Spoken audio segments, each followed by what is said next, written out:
कहानी की शुरुआत में हमें कार फैक्ट्री को दिखाया जाता है जहां पर बहुत सारे मैकेनिक्स काम कर रहे हैं और तभी एक लाल रंग की गाड़ी का बोनट अपने आप ही नीचे हो जाता है जिससे एक मैकेनिक का हाथ दब जाता है। अब उसी कार में एक दूसरा मैकेनिक जाता है जो सिगार पी रहा है और वो जानबूझकर कार की सीट पर सिगार की राख को गिरा देता है। कुछ देर के बाद जब सब यहाँ से चले जाते हैं तो सुपरवाइजर देखता है कि लाल रंग की कार की लाइट अब भी जल रही है और जब वो कार के पास जाता है तो देखता है कि उसके अंदर एक मैकेनिक की डेड बॉडी है। ये वही मैकेनिक है जिसने अपने सिगार की राख को कार की सीट पर गिराया था। यहाँ से कहानी 28 साल आगे जाती है जहाँ पर हमें अर्नी और डेनिस को दिखाया जाता है। आज हाई स्कूल में इनका पहला दिन है और जब ये स्कूल से लौट रहे होते हैं तभी अर्नी देखता है कि एक घर के बाहर लाल रंग की कार है जिसकी हालत बहुत ज्यादा खराब है। कार को देखकर लगता है कि हाल ही में उसका एक्सीडेंट हुआ है। अर्नी को ये कार बहुत पसंद आती है। वो कार के अंदर बैठ जाता है और तभी उस घर का मालिक आता है जो बताता है कि ये कार उसके भाई की है। कुछ ही दिन पहले उसका एक्सीडेंट हुआ था जिसमें उसकी मृत्यु हो गई। अर्नी कहता है कि ये गाड़ी मुझे बहुत पसंद है। वो कहता है कि तुम ये गाड़ी मात्र $250 में ले सकते हो। ये सुनकर अर्नी बहुत खुश हो जाता है। दरअसल उसके पास उसकी पॉकेट मनी के जमा किए हुए पैसे हैं और उन्हीं पैसों से वो इस कार को खरीदना चाहता है। हालांकि डेनिस उसे मना भी करता है। वो कहता है कि इस कार की हालत बहुत ज्यादा खराब है, लेकिन वो डेनिस की बात नहीं मानता और कार खरीद लेता है। जिसके बाद वो कार लेकर अपने घर जाता है। इस पर उसकी मॉम को बहुत गुस्सा आता है। उसकी मॉम कहती है कि इस कार को हम अपने घर पर रखने की इजाजत नहीं देंगे और अब मजबूरी में उसे पास ही के गैराज में जाना पड़ता है जहां का ओनर बहुत ज्यादा रूड होता है। वो उससे बिल्कुल अच्छे से बात नहीं करता, लेकिन इन दोनों के रिक्वेस्ट करने पर वो कार को गैराज में रखने की इजाजत दे देता है। अब अगले दिन अर्नी जब स्कूल जाता है तो स्कूल का एक लड़का जो सबको परेशान करता है वो अर्नी को बुली कर रहा होता है। तभी वहां पर डेनिस आ जाता है। वो कहता है कि अर्नी का लंच वापस लौटा दो। ये सुनकर वो अर्नी का लंच नीचे गिरा देता है और उसके ऊपर अर्नी को भी, जिससे अर्नी का चश्मा गिर जाता है। वो लड़का अपने पैरों से अर्नी के चश्मे को तोड़ देता है। डेनिस अपने दोस्त की मदद के लिए उस पर हमला करता है, लेकिन उसके साथ और भी बहुत सारे लड़के होते हैं जो डेनिस के ऊपर हमला कर देते हैं। लेकिन तभी वहां पर टीचर आ जाता है। डेनिस बताता है कि इस लड़के ने हमारे ऊपर चाकू से हमला करने की कोशिश की। टीचर जब उसकी तलाशी लेता है तो उसके पास चाकू मिल जाता है, जिसके बाद उसे स्कूल से निकाल दिया जाता है। वही अर्नी स्कूल के बाद हमेशा गैराज में जाकर अपनी गाड़ी को ठीक करने की कोशिश करता है। उसे गाड़ियों के बारे में अच्छी खासी नॉलेज है, लेकिन उसे अपनी गाड़ी के लिए बहुत सारे पार्ट्स की जरूरत है। गैराज का मालिक कहता है कि तुम यहाँ से पार्ट्स ले सकते हो, लेकिन इसके बदले तुम्हें मेरी गैराज के काम में मदद करनी होगी। अर्नी उसकी बात मान जाता है और अब वो दिन रात अपनी गाड़ी को ठीक करने में लग जाता है। दरअसल अर्नी को पता ही नहीं चला कि उसे कब इस गाड़ी के साथ ऑब्सेशन हो गया। वो कई दिनों से डेनिस से नहीं मिला होता और जब डेनिस अर्नी से मिलने जाता है तो देखता है कि उसके हाव भाव पूरी तरह से बदल चुके हैं। वो अर्नी जो पहले बहुत डरपोक हुआ करता था, अब वो अपनी चाल ढाल से बहुत ब्रेव लग रहा होता है। डेनिस अब अर्नी की मॉम से बात करता है। अर्नी की मॉम डेनिस को बताती है कि मैं उस कार को लेकर बहुत चिंतित हूँ। मैंने कार के बारे में पता किया था। इसका जो पिछला ओनर था उसकी इसी कार में दम घुटने की वजह से मृत्यु हो गई थी और अब डेनिस उस आदमी से मिलने जाता है जिससे अर्नी ने इस कार को खरीदा है। वो कार के बारे में उसके भाई के बारे में पूछता है। वो बताता है कि जब मेरे भाई ने इस कार को खरीदा तो दिन रात सिर्फ इसी कार के बारे में सोचा करता था, जिसके बाद उसका एक्सीडेंट हो गया। जिस एक्सीडेंट में उसके साथ उसके परिवार की भी मृत्यु हो गई। लेकिन मैं ये देखकर हैरान था कि ये कार अपने आप ही मेरे घर के बाहर आकर खड़ी हो गई। ये सुनकर डेनिस बहुत ज्यादा डर जाता है। वो अर्नी से मिलने के लिए गैराज जाता है, लेकिन अर्नी वहां पर नहीं होता। वो देखता है कि अर्नी ने कार को पूरी तरह से ठीक कर दिया है। वो कार का दरवाजा खोलने की कोशिश करता है, लेकिन दरवाजा नहीं खुलता, बल्कि अपने आप ही उसका रेडियो ऑन हो जाता है। ये देखकर वो डर कर वहां से भाग जाता है। अगले दिन स्कूल में फुटबॉल मैच होता है जिसमें डेनिस भी पार्टिसिपेट कर रहा होता है और तभी वो देखता है कि अर्नी अपनी कार से वहां पर आया। उसके साथ स्कूल की सबसे सुंदर लड़की ली भी है, जिसे हर कोई अपनी गर्लफ्रेंड बनाना चाहता है। वो सबके सामने अर्नी को किस करती है। जो देखकर डेनिस हैरान हो जाता है। उसका ध्यान खेल से हट जाता है और तभी एक दूसरा प्लेयर उसे धक्का देता है, जिससे वो गिरकर बेहोश हो जाता है। जब उसे होश आता है तो उसकी गर्दन पर चोट आई होती है। अर्नी उससे मिलने के लिए आता है। अर्नी अब पूरी तरह से बदल चुका है। पहले वो बहुत डरपोक हुआ करता था, जो हर किसी की बात मान जाता था, लेकिन अब वो बहुत ब्रेव हो चुका है। अगले दिन अर्नी जब ली के साथ कार में होता है तो ये दोनों के दोनों बहुत क्लोज आ जाते हैं। ली कार से उतर जाती है। अर्नी उसे मनाने के लिए कार से बाहर आता है।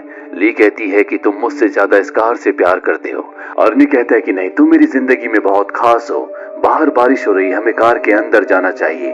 और ये एक बार फिर से कार के अंदर आ जाते हैं, लेकिन तभी कार की विंडशील्ड का जो वाइपर होता है वो अपने आप ही ऑन हो जाता है, जिसे चेक करने के लिए वो कार के बाहर जाता है। और तभी कार के अंदर ली जो कुछ खा रही होती है, वो देखती है कि कार का रेडियो अपने आप ही ऑन हो गया।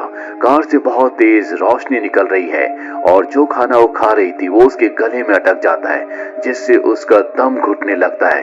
अर्नी डोर खोलने की कोशिश करता है, लेकिन डोर नहीं खुलता। डोर अपने आप ही लॉक हो चुका है, लेकिन ली किसी तरह से डोर खोल देती है, जिसके बाद एक आदमी उसे बाहर निकालता है और उसके गले में अटके हुए खाने को निकाल देता है, जिससे ली की जान बच जाती है।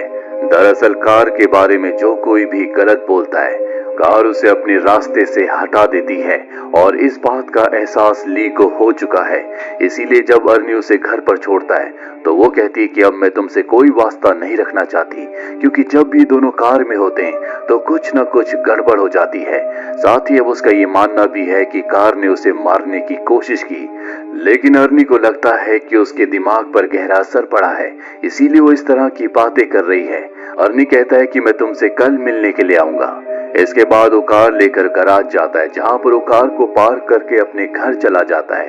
अर्नी के जाने के बाद स्कूल का वही लड़का वहां पर आता है, जिसे अर्नी की वजह से स्कूल से निकाल दिया गया था, और वो अपने साथियों के साथ अर्नी की कार को पूरी तरह से तोड़ देता है।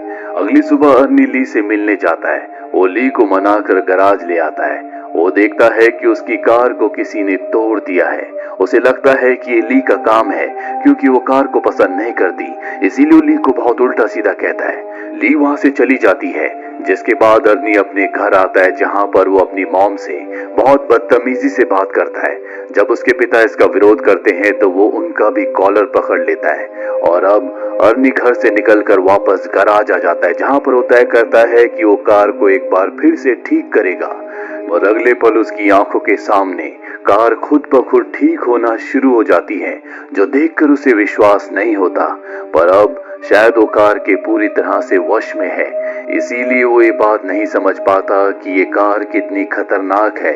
वहीं हमें एक लड़के को दिखाया जाता है, जो उन्हीं लड़कों में से एक है जिसने कार को तोड़ा था। और तभी उसके सामने अर्नी की कार आ जाती है। उसे लगता है कि अर्नी कार के अंदर है, लेकिन कार के अंदर कोई नहीं होता और अब कार उसका पीछा करती है। वो अपनी जान बचाने के लिए एक ऐसी जगह पर चला जाता है जहां पर कार नहीं आ सकती, लेकिन कार जबरदस्ती उस जगह के अंदर जाकर उसे मार देती है। वहीं अर्नी अगली सुबह डेनिस से मिलने के लिए जाता है, जो अब भी हॉस्पिटल में है। डेनिस को पता होता है कि उसकी कार किसी ने तोड़ दी, लेकिन वो बताता है कि मेरी कार पूरी तरह से ठीक है।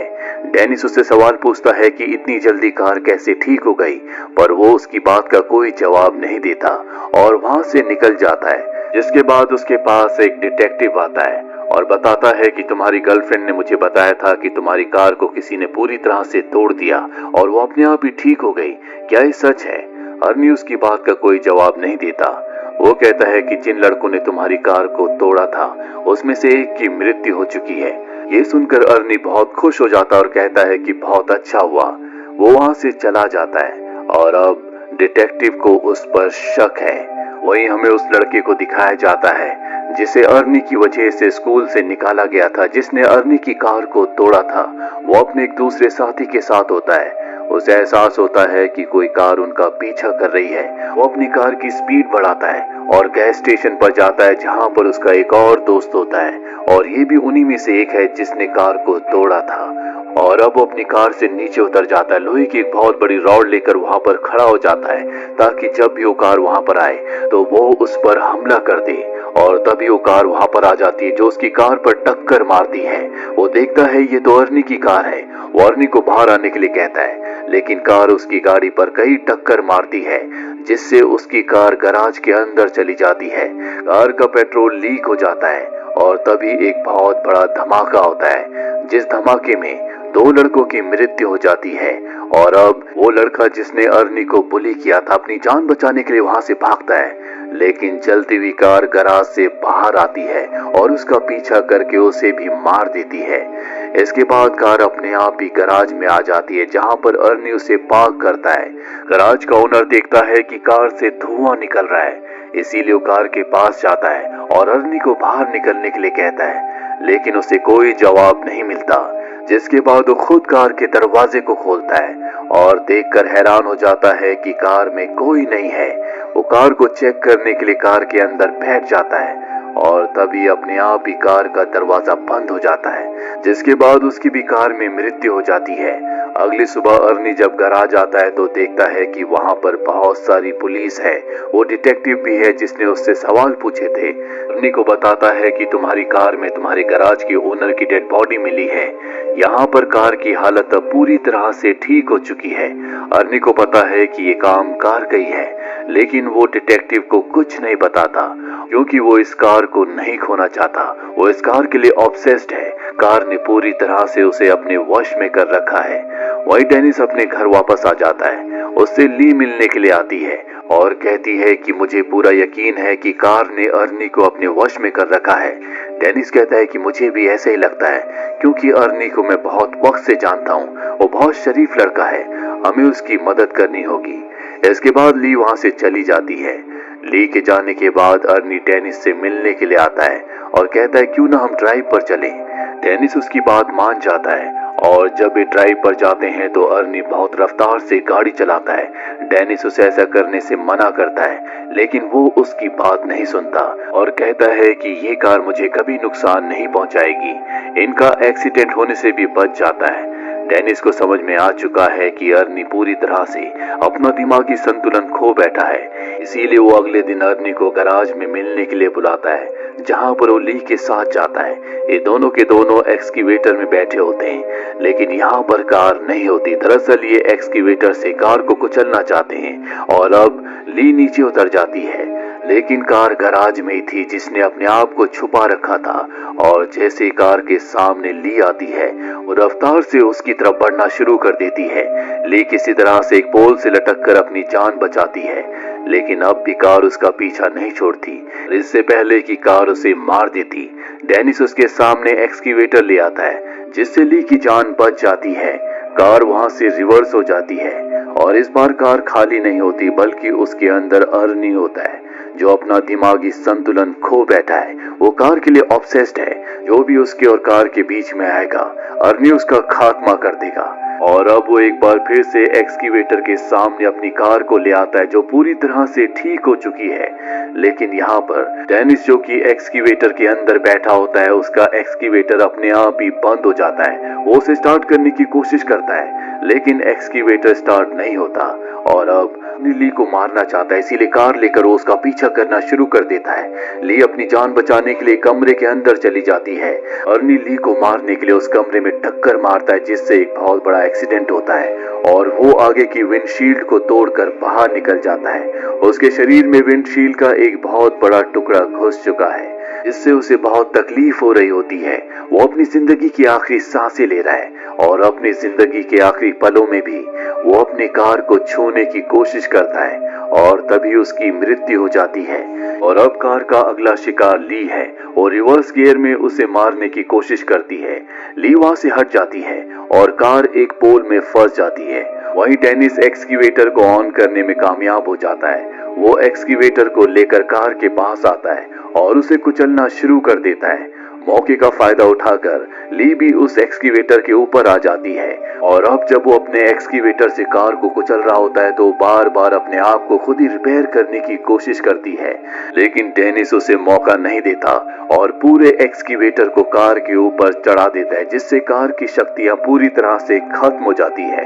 अगली सुबह में दिखाया जाता है जहां पर डिटेक्टिव ने उस कार को पूरी तरह से क्रश करवाकर एक जंकयार्ड में फेंक दिया होता है। यहाँ पर डेनिस और ली भी ये सब कुछ देख रहे होते हैं। ये तीनों की तीनों यहाँ से चले जाते हैं और इनके जाने के बाद वहाँ पर एक वर्कर आता है जो देखता है कि गाड़ी का एक पार्ट अपने आप ही हिल रहा है, जिसका मतलब ये है कि उस गाड़ी में अब भी शैतानी ताकतें हैं और वो एक बार फिर से अपने आप को ठीक कर सकती है। इस फिल्म की कॉपी बॉलीवुड में बन चुकी है। अगर आपको उस फिल्म का नाम पता है तो कमेंट बॉक्स में जरूर लिखें। उम्मीद करते हैं कि ये कहानी आपको पसंद आई होगी।